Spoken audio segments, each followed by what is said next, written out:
So how do you see us getting out of this, Scooter, in terms of, the economy recovering and just in terms of morale and how we're living our lives and us being, keeping it all together, quite frankly?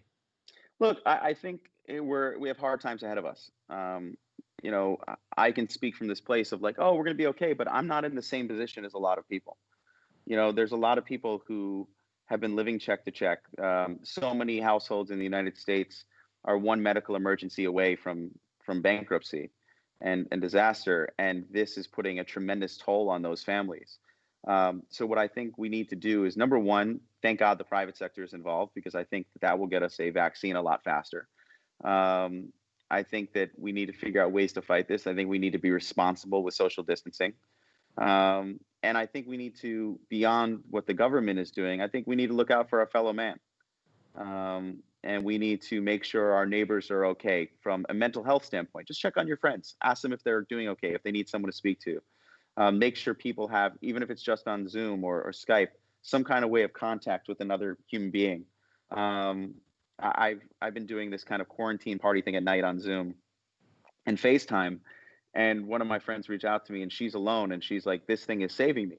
And I'm surrounded by my kids and my wife, and there are people out there who feel very isolated right now. We need to make sure they're okay. And then as far as the economy goes, the private sector and CEOs have a real responsibility. I don't think it's okay to whine about being compromised when your employees are being devastated.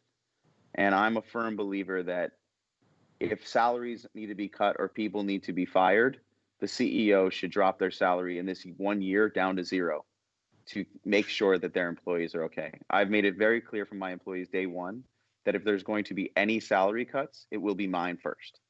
And I think especially with these so-called unicorns, they have the biggest responsibility because they've raised money over and over and over again. Some of these companies have never shown a profit, yet the chairman of these companies have been able to take so much money off the table, whether it be in secondary or in IPOs, yet they've never made a profit, some of these companies.